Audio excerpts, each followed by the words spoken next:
Good morning guys. Dito naman tayo. Saan ba yung kutsilyo natin? Ayan. Ayan. Kuha tayo pang ulam. Kuha tayo ng broccoli. Basta kuha tayo ng pang ulam. Kahit anong gulay na pwede. Ayan si Mrs. On hakuhan ng cabbage sprouts. Kung naman ako mag-harvest ng hanapin natin yung malalaki na naman. Kunin natin kasi malamig at baka mamulaklak. Yan o, pwede no. Ano kayo o nala?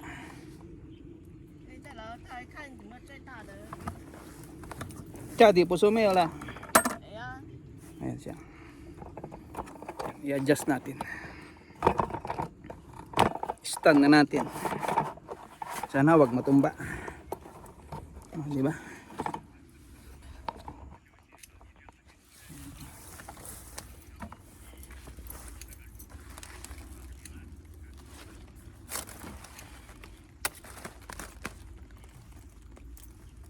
Yan ang broccoli natin.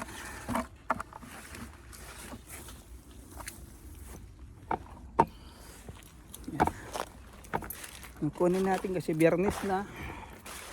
Isang lutuan na lang yun nandun sa bahay. Yung natira, so yung kukunin natin. Siyempre alam nyo na, bukas Sabado na naman, baka may darating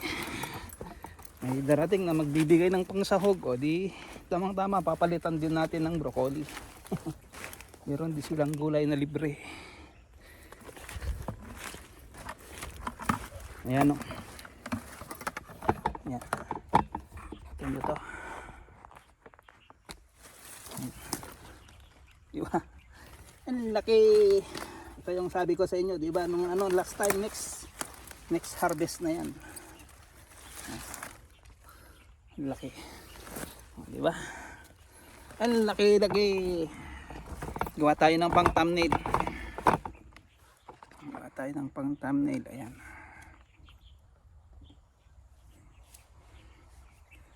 So, ayun si Mrs. Nakuha ng cabbage sprouts. Pinipili niya yung mga ganito.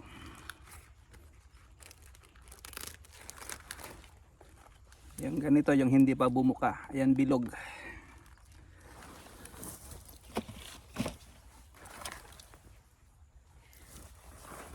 So, tara.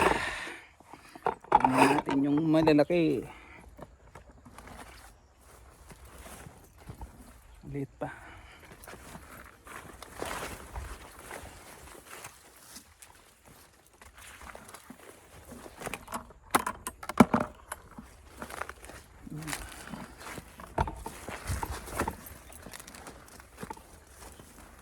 Maliit pa rin.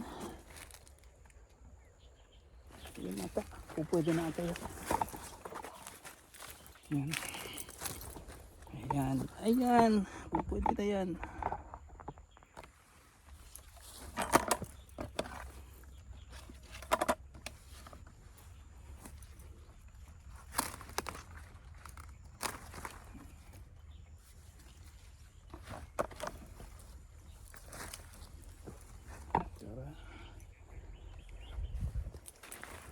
Ito maliit pa yan. Ito yan natin to isa. Ayan o, kunin na natin yan.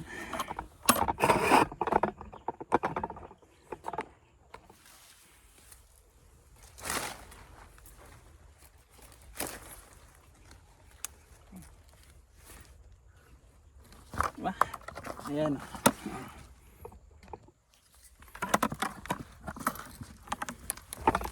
Dito, tingnan natin to isa. Liit pa. Ayan na. Dito sa cauliflower na naman, kuha tayo. Yan guys, gagawin na lang namin yung binhi pang next year. Ayan o yung baby corn. So dito tayo.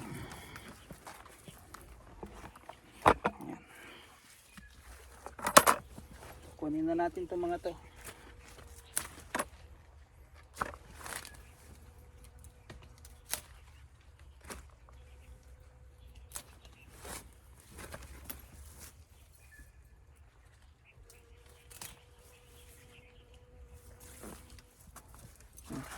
Ganyan na yan guys, mga sanga lang kasi yan. Yung mga sanga na bumunga, ganyan na yan, di na yan masyadong lalaki na gaya nung dati na abot ng 1 kilo.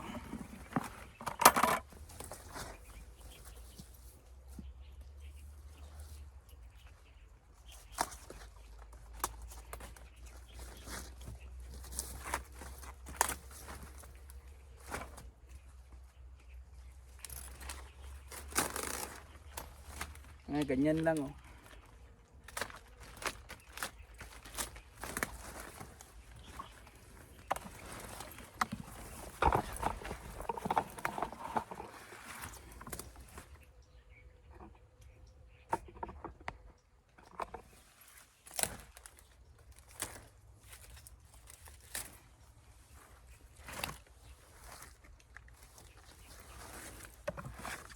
Kukunin na natin yung mga pupwede nating maulam.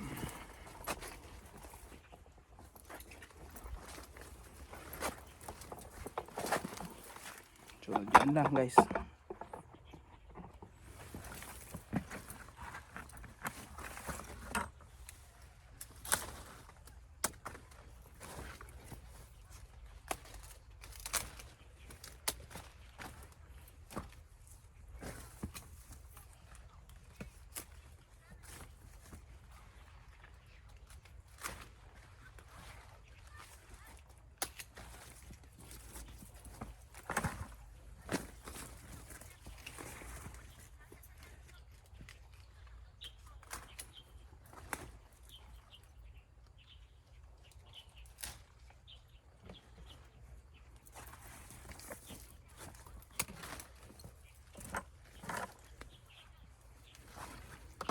Oh, di ba?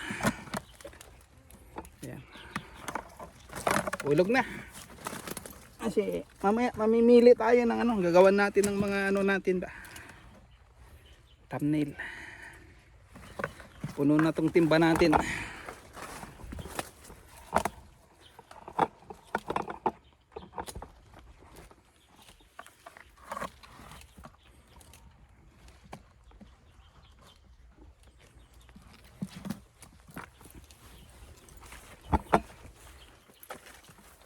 Ini koloma. Tara guys, kunin natin yung ibang sitaw.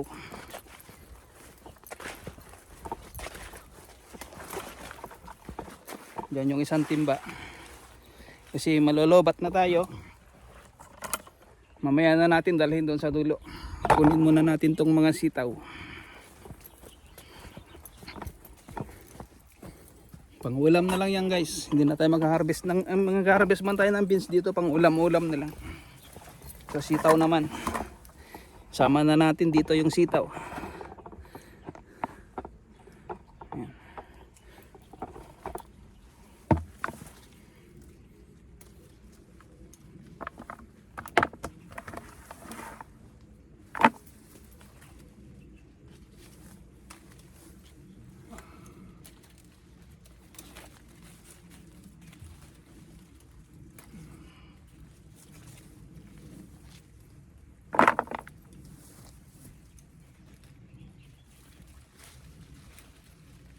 Yan, hindi kasi abot ni Mrs. itong mga nasa taas.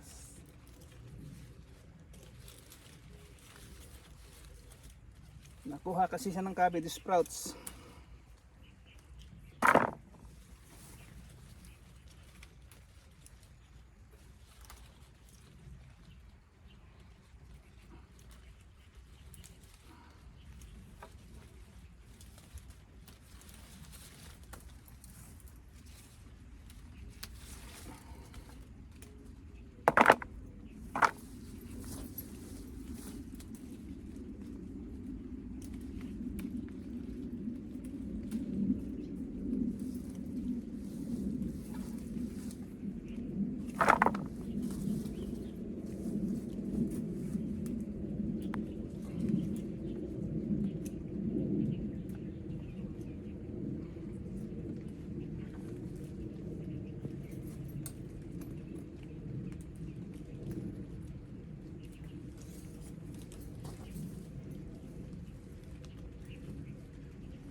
may konting ambon guys, kaya ito yung sombrero natin, kapatak-patak na ulan.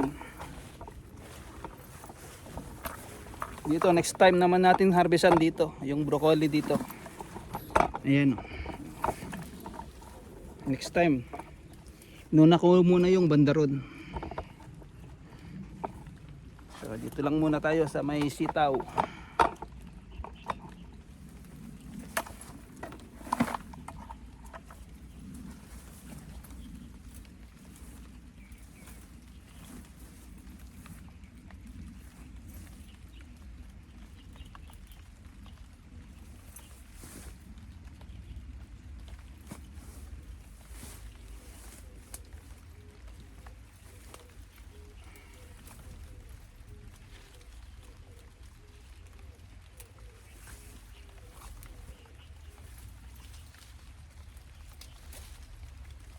Hindi na to pang benta guys, pang ulam-ulam na lang to.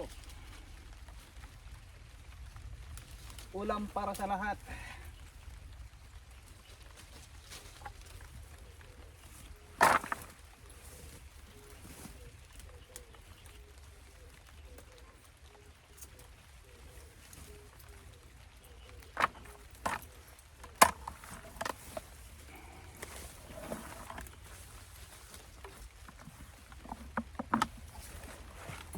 Dito.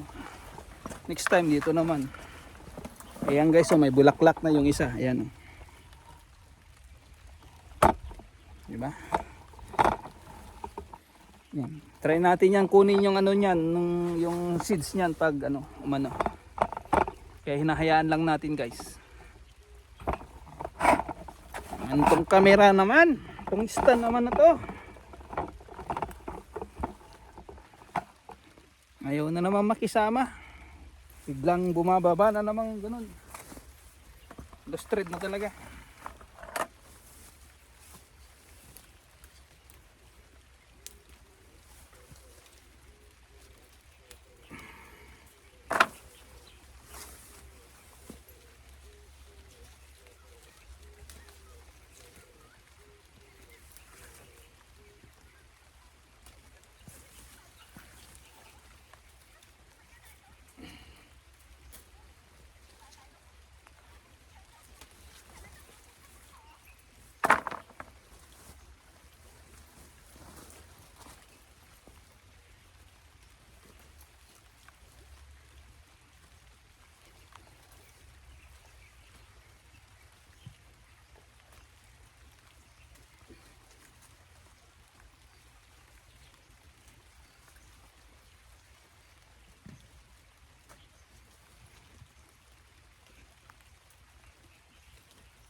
Layo natin para wag masyadong malapit, para kita tayo kahit malayo.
dito.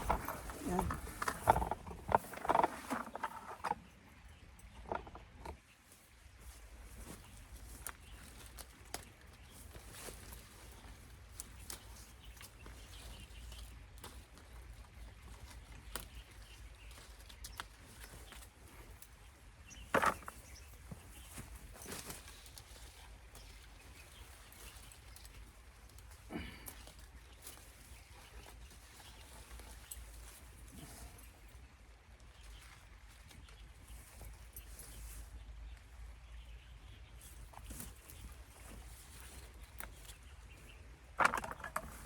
Yan, sasagad natin ngayon guys kasi sa Lunes na natin ulit harvestan.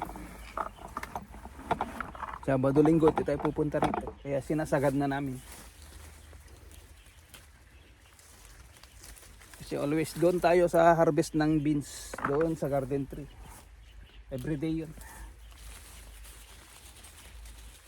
Hanggat mayroon tayong makukuha doon. Pagtsatsagaan natin hanggang Christmas. Hanggang 24.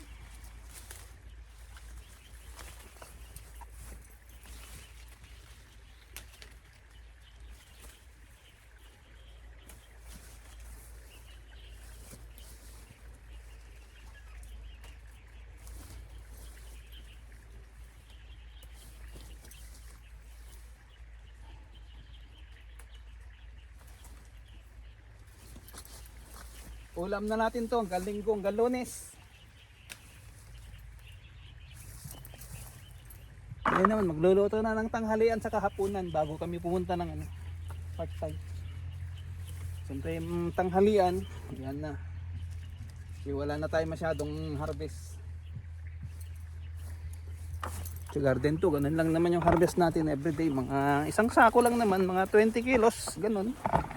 Hindi naman nababa ng 20 kilos, 22. Nung kahapon 22. Diba? Ka 500 pa rin tayo.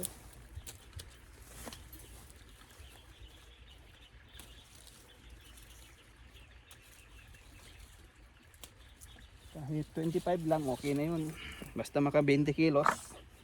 Okay na yun, pang everyday naman yun eh.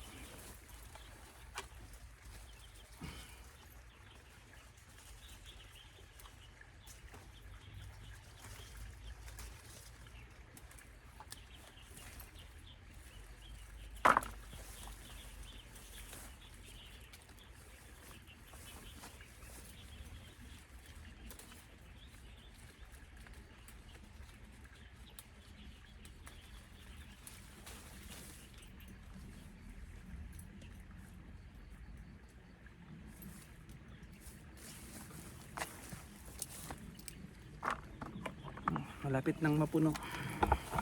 Malapit na rin matapos.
Ito na, last na. Dito na tayo sa last lane.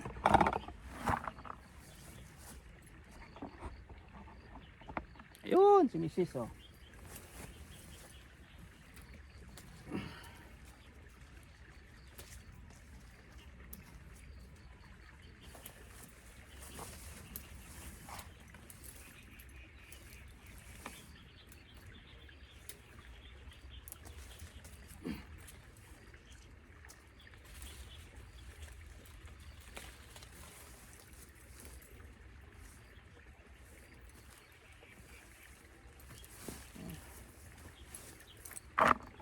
So ayan. Ayan ang sitaw natin. Okay. Thank you. Hintayin na lang natin na mapuno niya yung timba niya. O, di ba? So, bye-bye na guys. Thank you. Merry Christmas.